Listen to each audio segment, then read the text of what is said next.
निजात हिंदा की अजीम और जलाली नाम में आप सबको सलाम। मैं हूं मिस इमेल रनौरीन और आज का हमारा टॉपिक है बुनियाद पर अमारत। हम अमारत पर गौर करेंगे, बुनियाद पर गौर करेंगे। इसके लिए निकालते हैं पहला ग्रंथियों का खत, उसका 3रा बाब और उसकी 12 से 15 नंबर आयत में देखते हैं क्या लिखा हुआ है। यहाँ पे लिखा हुआ है, हम अल्फाजों पर गौर करेंगे और अगर कोई उस नींव पर सोना या चांदी या बेशकीमत पत्थरों या लकड़ी या घास या भूसे का रद्दा रखे तो उसका काम जाहिर हो जाएगा, क्योंकि जो दिन आग के साथ जाहिर होगा उस काम को बता देगा और वो आग खुद हर एक का काम आजमा लेगी कि कैसा है। जिसका काम उस पर बना हुआ बाकी रहेगा वो अजर पाएगा और जिसका काम जल जाएगा वो नुकसान उठाएगा, लेकिन खुद बच जाएगा मगर जलते जलते।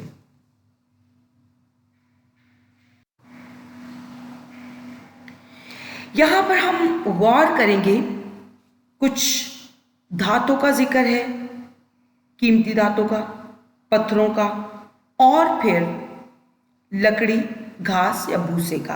अभी पहले हम देखेंगे कि ये जो सोना, चांदी, बेशकीमत पत्थरों का जिक्र किया गया है, इनसे क्या मुराद है।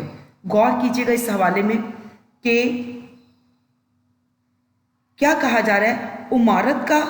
अमारत का और बुनियाद का जिक्र किया जा रहा है और फिर लिखा है, दोबारा पढ़ती हूँ, और अगर कोई उस नींव पर, ये जो घर की नींव रखी जाती है, बुनियाद रखी जाती है, उसकी बात हो रही है कि अगर कोई उस नींव पर सोना या चांदी या बेशकीमत पत्थरों का रद्दा रखे। और उसके बाद आखिर में देखते हैं कि लिखा हुआ है उसी के बारे में कि क्योंकि जो दिन आग के साथ जाहिर होगा वो उस काम को बता देगा और वो आग खुद हर एक का काम आजमा लेगी कि कैसा है।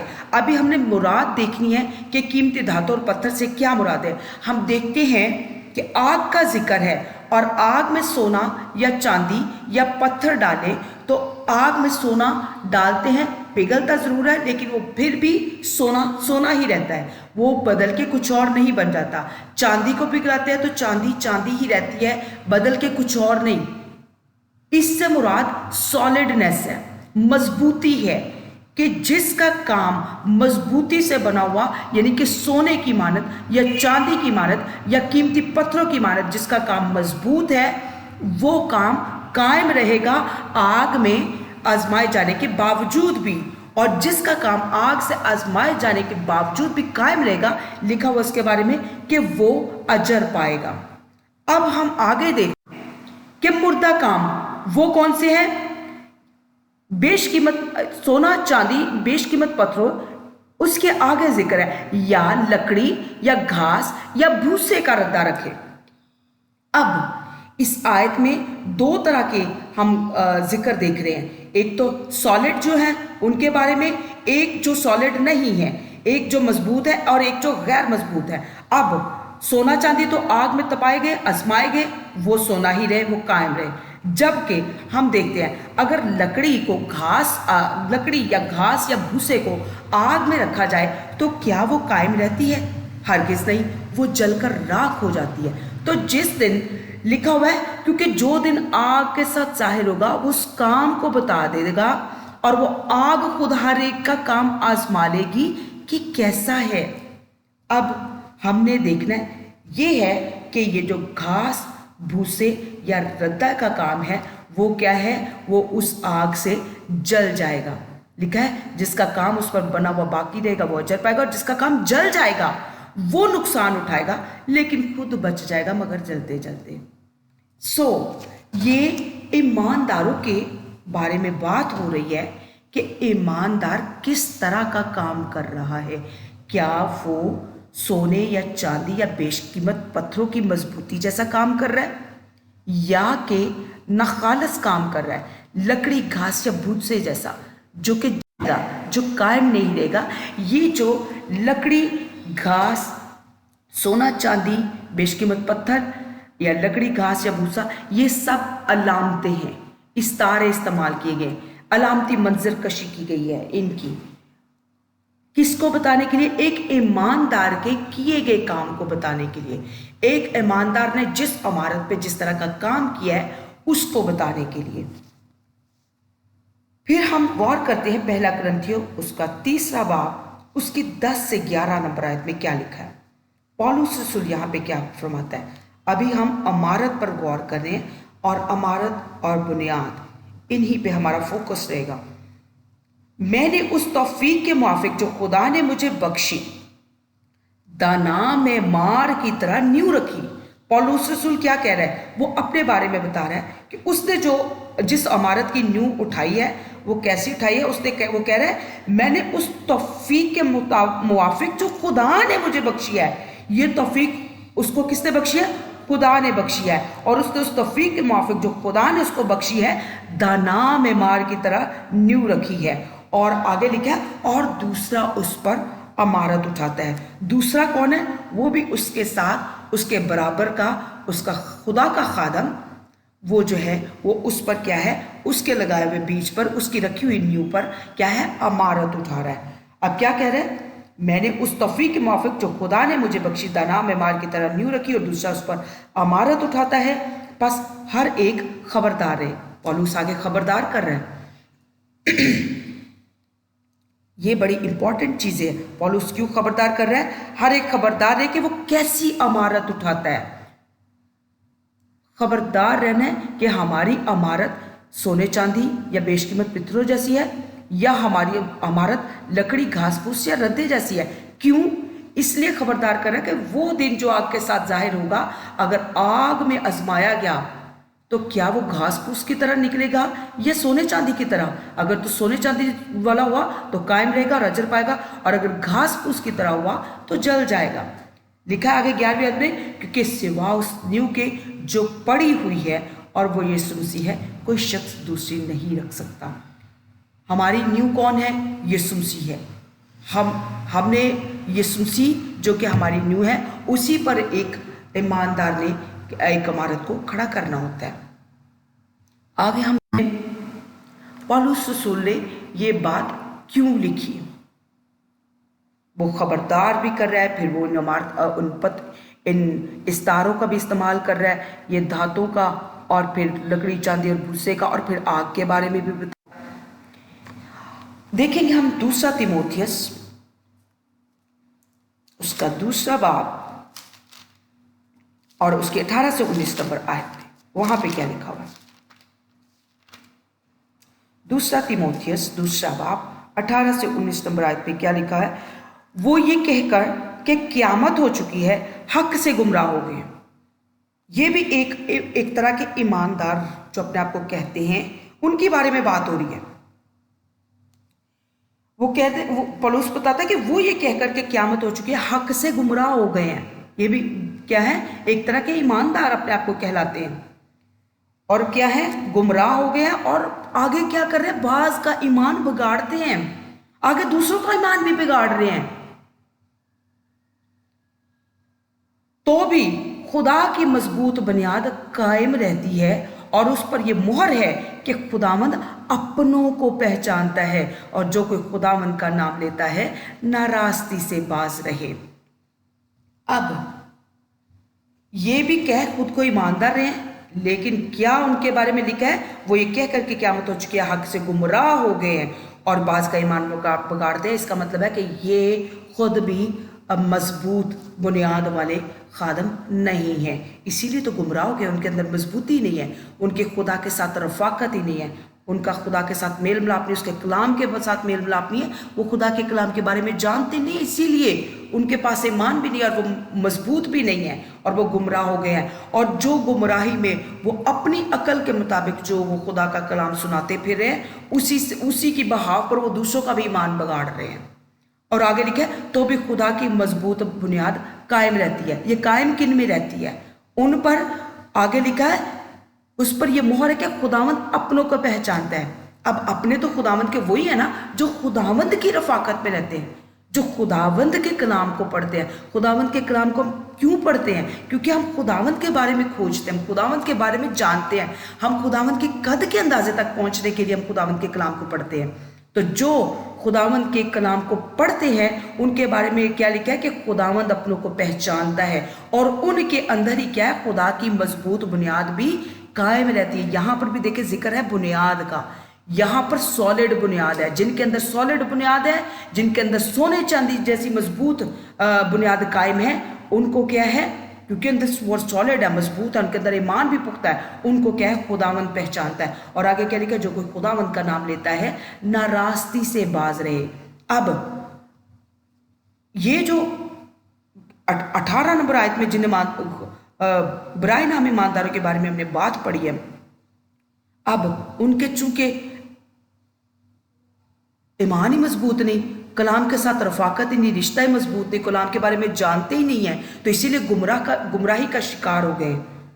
تو وہ کیا ہے، گمراہی کا شکار ہونے کے بعد گناہ کر رہے ہیں۔ کیا گناہ کر رہے ہیں؟ کہ وہ دوسروں کا بھی ایمان بگاڑ رہے ہیں۔ تو کیا دوسروں کا ایمان جب بگاڑیں گے تو یہ بات خدا ان کو پسند آئے گی؟ ہرگز نہیں، کیونکہ وہ تو خود ہی لکھا ہوا کہ حق سے گمراہ ہو گئے ہیں۔ اور گمراہ کرنے والا کون ہے؟ وہ لکھا ہوا مکاشمہ، وہی پرانا شیطان ابلیس جو شروع سے ہی گمراہ کرتا ہے۔ تو گمراہ کرنا شیطان کو اس کے لوگوں کا کام ہے۔ تو دیکھیں ہمیں کس طرح، اور لکھا ہے جو خداوند کا نام لیتا ہے ناراستی سے باز رہے۔ اب ناراستی سے باز وہ کیسے رہیں گے؟ جو کلام کو پڑھیں گے، جو کلام کو سیکھیں گے، وہ کلام کے بارے میں کھوجیں گے اس کو، تو اس میں سے آٹومیٹیکلی ان کو کیا ہے، گناہ کے بارے میں ان کو سمجھ آتی جائے گی۔ اللہ ہم دیکھتے ہیں یوحنا کی انجیل اس کا 16واں باب اور اس کی 8 سے 9 نمبر آیت، اس میں ہم پڑھتے ہیں، کیونکہ یوحنا کی انجیل اس کا 16واں باب اس کی 8 سے 9 نمبر آیت۔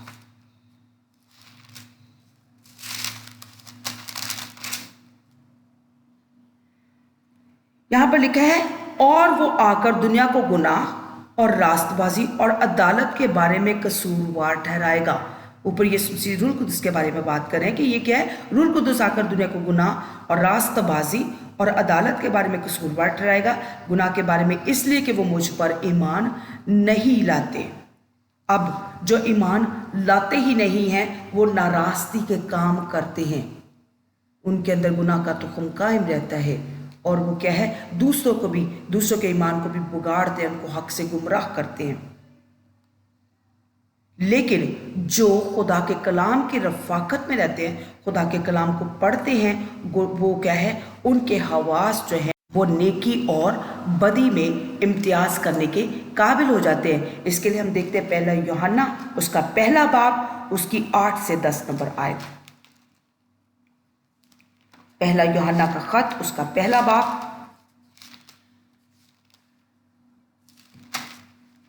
اس کی 8 سے 10 نمبر آیت میں دیکھتے ہیں کہ اگر ہم کہیں کہ ہم بے گناہ ہیں تو اپنے آپ کو فریب دیتے ہیں اور ہم میں سچائی نہیں۔ اگر ہم اپنے گناہوں کا اقرار کریں تو وہ ہمارے گناہوں کے معاف کرنے اور ہمیں ساری ناراستی سے پاک کرنے میں سچا اور عادل ہے۔ نجات کے دن ہمیں گناہ کے اعتراف کی نہیں بلکہ صرف نجات دہندہ پر ایمان رکھنے کی ضرورت ہے۔ لیکن اس کے بعد کسی بھی وقت اگر ہم گناہ کرتے ہیں تو کیا ہے، ہمیں اپنے مسیح سے اپنے گناہ کا اقرار کرنا بہت ضروری ہے۔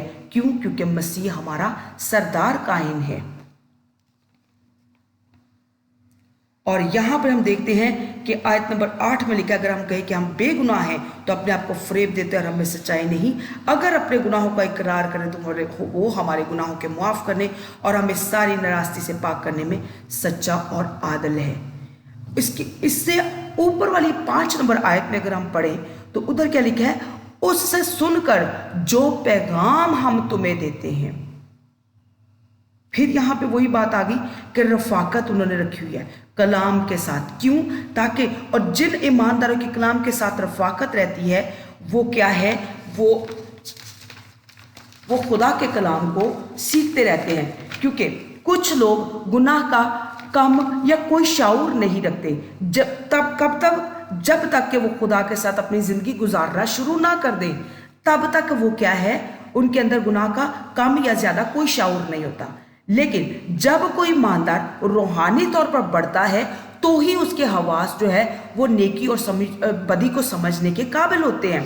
اور وہ کیسے نیکی اور بدی کو سمجھنے کے قابل ہوں گے؟ لکھا ہوا 5 نمبر آیت میں، پہلا یوحنا پہلا باب اس کی 5 نمبر آیت سے شروع کرتی ہوں۔ لکھا ہوا اس سے سن کر جو پیغام ہم تمہیں دیتے ہیں، جو کلام ہم تمہیں دیتے ہیں، جو خدا کی باتیں ہم تمہیں دیتے ہیں، وہ یہ ہے کہ خدا نور ہے۔ کیا ہے؟ خدا نور ہے اور اس میں ذرا بھی تاریکی نہیں۔ اگر ہم کہیں کہ ہماری اس کے ساتھ شراکت ہے اور پھر تاریکی میں چلے تو ہم جھوٹے ہیں اور حق پر عمل نہیں کرتے، لیکن اگر ہم نور میں چلے جس طرح کہ وہ نور ہے تو ہماری آپس میں کیا ہے؟ شراکت ہے۔ شراکت کیسے ہم نے رکھنی ہے؟ اس کے نور میں، اس کے کلام میں، اس کے کلام کو پڑھتے ہوئے۔ اس کے کلام کو جب ہم پڑھیں گے، اس کے کلام کو جب ہم جانیں گے تو ہی کیا ہے؟ ہمارے حواس نیکی اور بدی کو جاننے کے قابل ہو جائیں گے، اور پھر کیا ہے؟ آٹومیٹیکلی خدا کے لوگ بدی سے دور رہیں گے، اور پھر برائے نام ایمانداروں کی طرح ہم کیا ہے؟ حق سے گمراہ بھی نہیں کریں گے اور ان کے ایمان کو بھی نہیں بگاڑیں گے۔ پھر بات آ جاتی ہے کہ حواس کو، نیکی اور بدی کو سمجھنے، حواس کو تیز کرنے کے لیے ہمیں کس کے پاس جانا چاہیے؟ یسوع کے پاس جانا چاہیے۔ اور یسوع کے پاس ہمیں کیسا جانا چاہیے؟ آئیے ہم دیکھتے ہیں متی کی انجیل اس کا 11واں باب اس کی 27 سے 30 نمبر آیت۔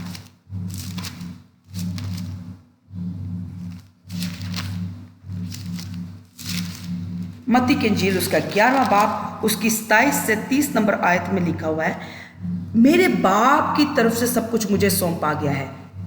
میرے باپ کی طرف سے سب کچھ مجھے سونپا گیا ہے، اور کوئی بیٹے کو نہیں جانتا سوا باپ کے، اور کوئی باپ کو نہیں جانتا سوا بیٹے کے، اور اس کے جس پر بیٹا اسے ظاہر کرنا چاہے۔ آگے کیا لکھا ہے؟ آئے محنت اٹھانے والوں اور بوجھ سے دبے ہوئے لوگوں، سب میرے پاس آؤ، میں تم کو آرام دوں گا۔ میرا جوا اپنے اوپر اٹھا لو اور مجھ سے سیکھو۔ پھر کیا بات آگے؟ مجھ سے سیکھو۔ اور یسوع مسیح کے پاس سے سیکھنے کے لیے ہمیں کس کے پاس آنا ہے؟ کلام کے پاس آنا ہے، خدا کے کلام کے پاس، اس سے سیکھنے کے لیے آنا ہے، اس کے ساتھ رفاقت میں رہنا ہے، تاکہ ہم اس کے کلام سے کیا ہے؟ ہم سیکھ سکیں۔ اور سیکھنے سے کیا ہوتا ہے؟ لکھا ہوا کلام میں سننا، خدا کے کلام، سننے سے ایمان پیدا ہوتا ہے اور سننا مسیح کے کلام سے۔ تو کلام کو پڑھنے سے ہمارا ایمان کیا ہے؟ وہ مضبوط ہوتا ہے۔ آگے لکھا ہے میرا جوا اپنے اوپر اٹھا اور مجھ سے سیکھو، کیونکہ میں حلیم اور دل کا فروتن، تو تمہارے جانیں آرام پائیں گی، کیونکہ میرا جوا ملائم ہے اور میرا بوجھ ہلکا۔ تو میرے عزیزو، خداوند یسوع مسیح، ہم دیکھتے ہیں کہ کیسے ہمیں خدا کے کلام، ہمیں خداوند یسوع مسیح کے پاس کیسے آنا ہے؟ اس کے کلام کو پڑھ کر، اس سے سیکھ کے، اور اس کے کلام سے سیکھنا کیسے ہے؟ خدا کے کلام سے ہم نے سیکھنا ہے۔ اس کے بائبل کو پڑھنے کے بعد، جو کچھ ہم پڑھیں گے وہ ہماری سیکھ کا باعث بنے گا، بشرطے کہ ہم اس پر غور کر کے احتیاط سے ہر ایک لفظ کو غور سے پڑھتے ہوئے ہم اس کو اس میں سے اپنی گائیڈنس کے لیے سیکھیں۔ آگے ہم دیکھتے ہیں یوحنا کی انجیل اس کا 6واں باب اور اس کی 44 سے 45 نمبر آیت میں بھی لکھا ہوا ہے، اس کو ہم دیکھتے ہیں۔ کوئی میرے پاس نہیں آ سکتا جب تک باپ جس نے مجھے بھیجا ہے اسے کھینچ نہ لے، اور میں اسے آخری دن پھر زندہ کروں گا۔ اور آگے کیا لکھا 45 نمبر آیت میں؟ نبیوں کے صحیفوں میں یہ لکھا ہے کہ وہ سب خدا سے تعلیم یافتہ ہوں گے۔ میرے عزیزو، پھر کوئی بات آ رہی؟ خدا سے تعلیم یافتہ ہوں گے، خدا کے کلام کو سیکھنے کے باعث تعلیم یافتہ ہوں گے۔ جس کسی نے باپ سے سنا اور سیکھا ہے وہ میرے پاس آتا ہے۔ پھر آگے یوحنا کی انجیل اس کا 10 باب اس کی 27 سے 30 نمبر آیت میں ہم دیکھتے ہیں، سیکھنے کے لیے، حواس کو تیز کرنے کے لیے ہمیں کیا ہے؟ کلام کو سیکھنا ہے۔ یوحنا کی انجیل اس کا 10 باب اس کی 27 سے 30 نمبر آیت میں دیکھتے ہیں کیا لکھا ہے۔ یہاں پہ لکھا ہے، میری بھیڑیں میری آواز سنتی ہیں اور میں انہیں جانتا ہوں اور وہ میرے پیچھے پیچھے چلتی ہیں اور میں انہیں ہمیشہ کی زندگی بخشتا ہوں۔ کیا لکھا ہے؟ میری بھیڑیں میری آواز سنتی ہیں۔ جو اس کی بھیڑیں ہیں نا، وہ اس کی آواز پہ سنتی ہیں، اور وہ اس کے لکھا ہے، اور میں نے جانتا ہوں وہ میرے پیچھے پیچھے چلتی ہیں، یعنی کہ وہ خدا کے رفاقت پہ رہتی ہیں، और मैं उन्हें हमेशा की ज़िंदगी बख्शता हूँ और वो अब तक कभी हलाक ना होंगे और कोई उन्हें मेरे हाथ से छीन ना लेगा। मेरा बाप जिसने मुझे वो दिया है सबसे बड़ा है और कोई उन्हें बाप के हाथ से छीन नहीं सकता। आगे लिखा है मैं और बाप एक है। ये सुनसी और बाप ये एक ही हैं। फिर उसके बाद हम देखते हैं, फिर हम आगे देखते हैं पहला करंथियों उसका 3 बाब और उसकी 9 से 11 नंबर आयत। वहां पे क्या लिखा हुआ है?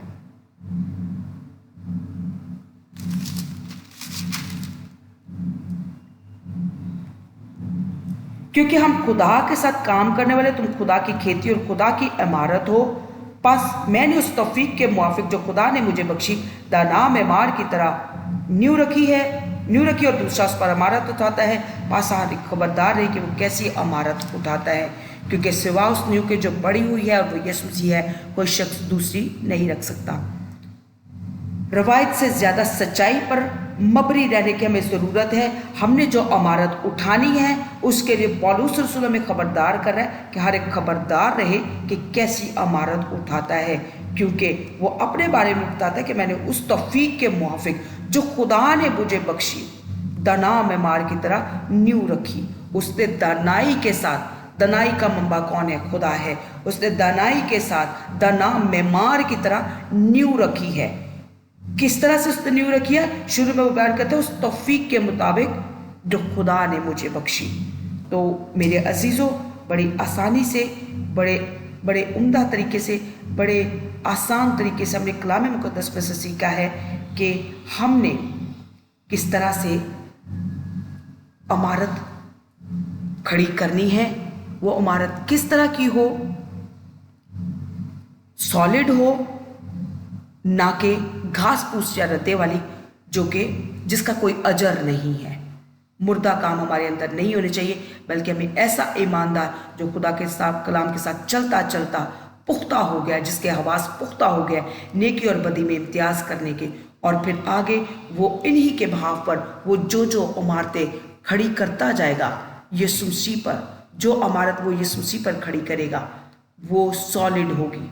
वो जब आग से आजमाई जाएगी तो वो कायम रहेगी और इसका अजर क्या है उसको मिलेगा। खुदावंद अपने कलाम के वसीला से हम सबको कसरत से बरकत कर दे। आमीन। God bless you all. तो उसके लिए पहले हम देखेंगे पहला करंथियों का खत, उसका पहला बाब और उसकी 11 से 13 नंबर आयत में देखते हैं क्या लिखा है।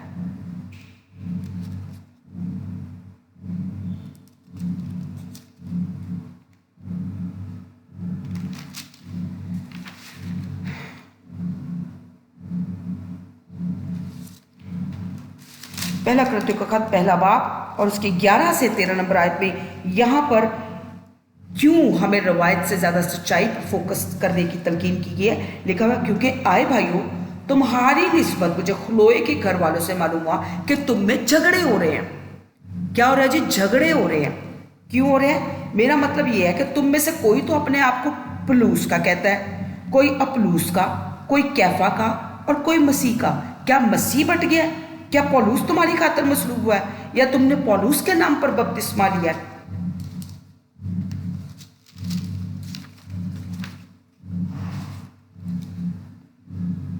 मैंने तुम में से किसी को बपतिस्मा नहीं दिया। क्यों वो ये बात ऐसे कह रहे हैं? करंथियों की कलीसिया जो उस वक्त वो रवायात की आजमाइशों में पड़ी हुई थी और वो सच्चाई से हट गई थी, और सच्चाई से हटने के बाद वो पता क्या कर रही थी? वो सर की बजाय, सर जो कि मसीह है उसको सरबुलंद करने के बजाय वो बदन को सरबुलंद कर रहे थे, जो कि कलीसिया है जिसमें कि हम सब शामिल हैं। वो क्या लड़ाइयाँ कर रहे थे जी? कोई तो अपने आप को कह रहा था मैं पौलुस का हूँ, दूसरा कह रहा था नहीं जी नहीं मैं तो अपलूस का हूँ। क्यों? क्योंकि हम देखते हैं कि पहला करंथियों उसके 3 बाब की 5वीं से अगर 9वीं आयत पढ़ें तो उसमें पौलुस रसूल बयान करता है, कुछ बातें बताता है अपने बारे में और अपलूस के बारे में। और वो कहता क्या है? अपलूस क्या चीज़ है और पौलुस क्या? खादम। وہ کہتا ہے کہ ہم کیا ہیں؟ کچھ بھی نہیں سوائے ایک خادم کے جن کے وسیلہ سے تم ایمان لائے ہو، اور ہر ایک کی وہ حیثیت ہے جو خداوند نے اسے بخشی۔ وہ کیا پھر آگے کہتا ہے؟ میں نے درخت لگایا اور اپلوس نے پانی دیا، مگر بڑھایا کس نے؟ خدا نے۔ پس نہ لگانے والا کچھ چیز ہے نہ پانی دینے والا، مگر خدا جو بڑھانے والا ہے۔ لگانے والا اور پانی دینے والا دونوں ایک ہے، لیکن ہر ایک اپنا اجر اپنی محنت کے موافق پائے گا، کیونکہ ہم خدا کے ساتھ کام کرنے والے ہیں۔ تم خدا کی کھیتی اور خدا کی امارت ہو۔ تو میرے عزیزوں، امارت پہ بات ہو رہی ہے۔ پھر اس نے اوپر 8ویں آیت میں کہا کہ نہ لگانے والا اور پانی دینے والا دونوں ایک ہی ہیں، کیونکہ ہر کوئی اپنے کام کے مطابق اجر پائے گا۔ تو ہم نے یہ دیکھنا ہے کہ ہم امارت کیسی اٹھا رہے ہیں، قیمتی پتھروں اور دھاتوں جیسی مضبوطی والی، یا کہ گھاس پھوس اور ردے والی۔